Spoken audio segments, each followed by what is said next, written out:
ఎస్ఎండిసి ప్రేక్షకులకు నమస్కారం. నేటి వార్తలకు స్వాగతం. మంచిర్యాల జిల్లా కేంద్రం గోదావరి రోడ్డులోని తెలంగాణ సాంఘిక సంక్షేమ గురుకుల కళాశాల వసతి గృహంపై నుంచి దూకి హైదరాబాద్లోని ఓ కార్పొరేట్ ఆసుపత్రిలో చికిత్స పొందుతున్న కుమ్మరి స్వప్న శుక్రవారం నాడు మృతి చెందింది. కొమరం భీం ఆసిఫాబాద్ జిల్లా బెజ్జూర్ మండలం మార్కెట్ గ్రామానికి చెందిన కుమ్మరి స్వప్న కళాశాల భవనం నుంచి కిందకు దూకి ఆత్మహత్య యత్నం చేయగా తీవ్ర గాయాలయ్యాయి. హైదరాబాద్కు తరలించి చికిత్స అందించగా అంతిమ శ్వాస విడిచింది. స్వప్న మృతికి కళాశాల యాజమాన్యం బాధ్యత వహించాలని డిమాండ్ చేస్తూ కళాశాల ముందు కొమరం భీం ఆసిఫాబాద్ జిల్లాకు చెందిన బీఆర్ఎస్ నాయకులతో కలిసి కుటుంబ సభ్యులు ఆందోళన చేపట్టారు. కేసు దర్యాప్తు చేసి బాధ్యులపై కఠిన చర్యలు తీసుకుంటామని మంచిర్యాల పట్టణ సిఐ ప్రమోద్ రావు హామీ ఇవ్వడంతో ఆందోళన విరమించారు.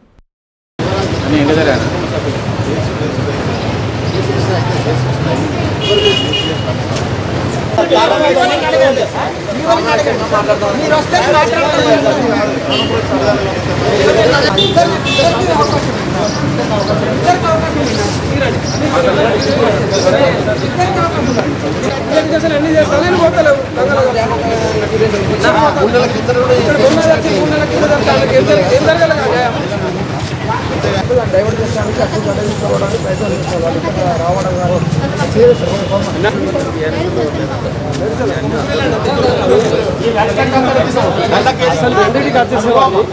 డైవర్ట్ చేసుకుంటా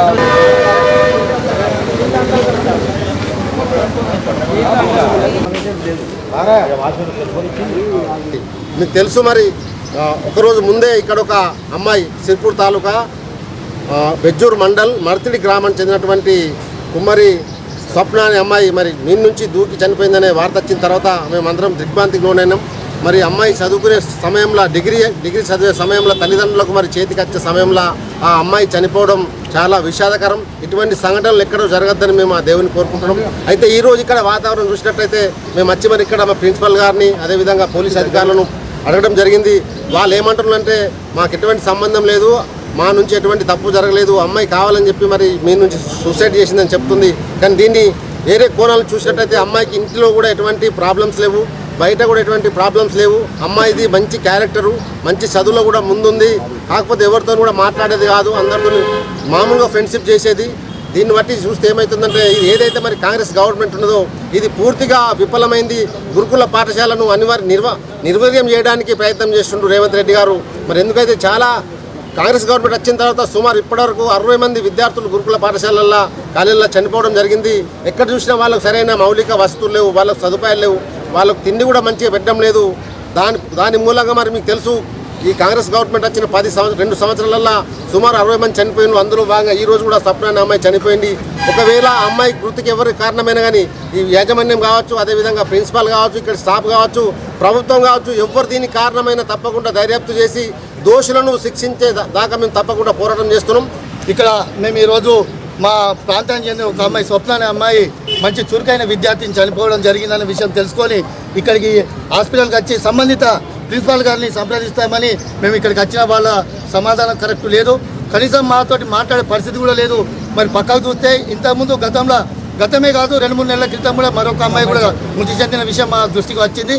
మరి ఇక్కడ సంబంధిత అధికారులు ఆమె అక్కడికి పోయింది, ఆమె చేసుకున్నానే కాకుండా మీ బాధ్యత రహితం ఏం లేదు, మీ నిర్లక్ష్యం వల్లనే ఒక నిండు ప్రాణం పోయింది, ఒక చురుకైన విద్యార్థి చనిపోయింది. మీరు ఇప్పటికైనా పోలీస్ అధికారులను మేము విద్యార్థి తరఫున డిమాండ్ చేస్తున్నాం. మీరు నిష్పక్షితంగా ఈ పక్కకున్నటువంటి సీసీ కెమెరాలను చూడండి. ఆ టైంలో ఒక విద్యార్థిని మొత్తానికి పైకి ఎక్కినా కూడా ఈ ప్రిన్సిపాల్ గారు ఏం చేస్తున్నారు, నైట్ డ్యూటీ టీచర్లు ఏం చేస్తున్నారో సరైన సమాధానం లేదు. ఈ మృతి మీద మాకు సర్వం అనుమానాలే ఉన్నాయి. ఇంకా అది కాకుండా కనీసం మా అమ్మాయి హాస్పిటల్ పోతే మీ హాస్టల్ నుండి ఒక సిబ్బంది కూడా పోకపోవడం దీని ఏంటి అన్నట్టు. అంటే పేదలకు ఒక న్యాయం, ఉన్నలకు ఒక న్యాయమా? మాకు చదువుకునే పరిస్థితి కార్పొరేట్ స్కూల్లో చదివించే ఆర్థిక పరిస్థితి లేదని మేము గవర్నమెంట్ స్కూళ్ళల్లో మేము మెరిట్ సాధించి మా అమ్మాయిలను పంపిస్తే మా అమ్మాయిల ప్రాణాలకు దిక్కులేని పరిస్థితి ఉన్నది. కాబట్టి సంబంధిత అధికారులు దీని మీద వెంటనే చర్య తీసుకొని సంబంధిత అధికారులను సస్పెండ్ చేయకపోతే భారత రాష్ట్ర సమితి తరపు నుంచి ప్రతి క్షణం మేము పోరాడుతూ ఉంటాం. క్యాతన్పల్లి మున్సిపాలిటీలో జరుగుతున్న అభివృద్ధిని చూసి ఓర్వలేకనే బీఆర్ఎస్ నాయకులు అసత్య ప్రచారాలు చేస్తున్నారని పట్టణ కాంగ్రెస్ నాయకులు ఆరోపించారు.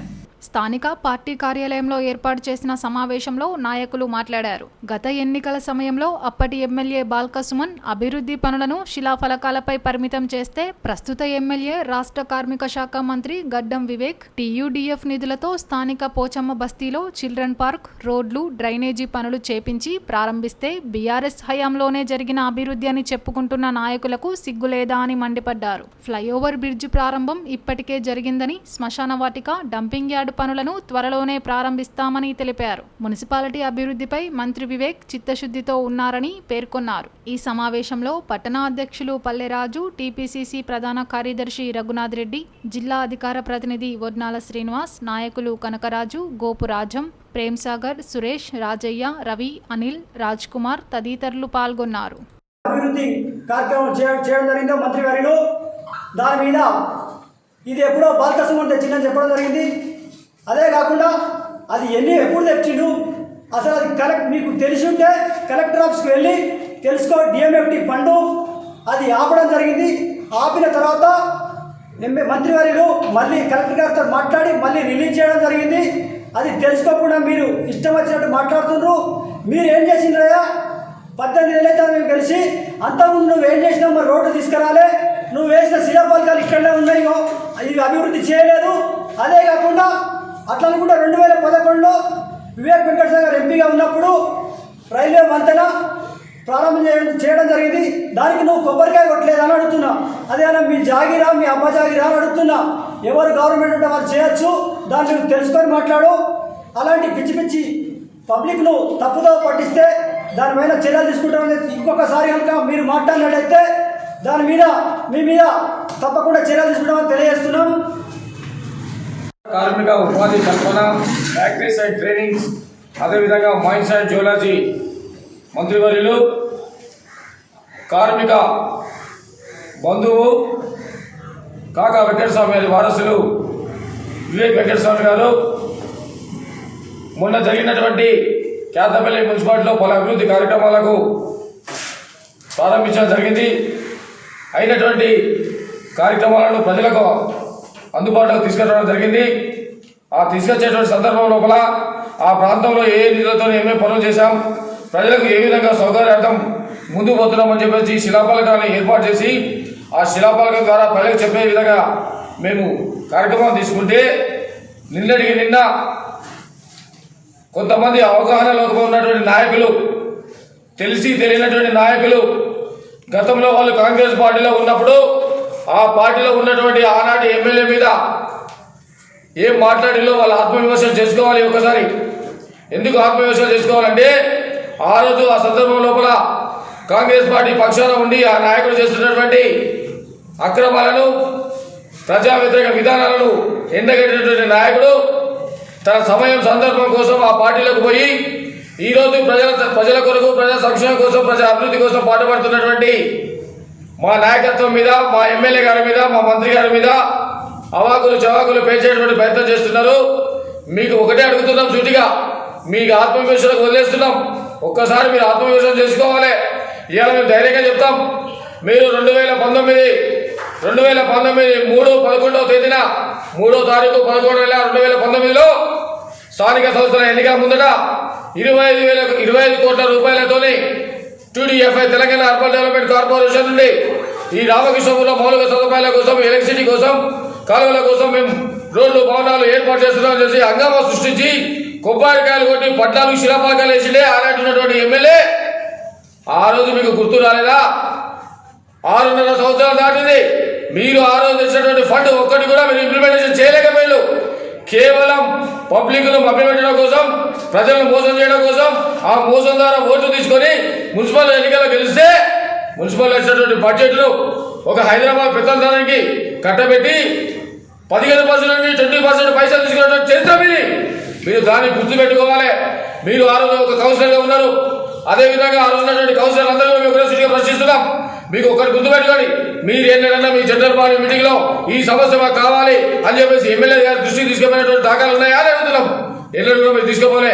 కేవలం బానిసత్వంగా నిర్వహించారు. మీరు బానిసగా మీరు కార్యక్రమం నిర్వహించారు. ఇలా ఒకటే చెప్తున్నాం, మేము గర్వంగా చెప్తాం. ఇలా ఇవాళ 15 కోట్ల రూపాయలు మేము తెలంగాణ అర్బన్ డెవలప్మెంట్ కార్పొరేషన్ నుండి ప్రపోజల్ తీసుకురావడం జరిగింది. రానున్నటువంటి 10-15 రోజుల లోపల టెండర్ ప్రక్రియ పూర్తి చేస్తాం.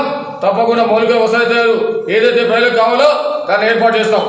నేటి ఎస్ఎండిసి న్యూస్ ఇంతటితో సమాప్తం. తిరిగి ప్రసారమయ్యే ఎస్ఎండిసి న్యూస్లో మళ్ళీ కలుద్దాం. అంతవరకు సెలవు. నమస్కారం.